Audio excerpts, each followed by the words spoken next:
Today is National Education Day.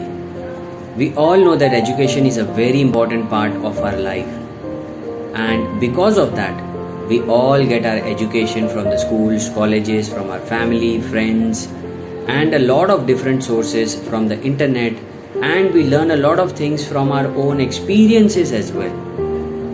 Now, in all of these things, in today's times, we all are missing out on one more thing, which is self-education. This is even more important than what we learn in our entire life. A lot of people run behind the success without understanding what is it that they are truly inclined to.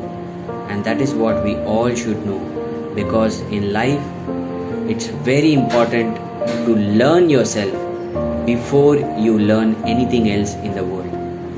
And that is what I want to share on this National Education Day, that get educated about yourself.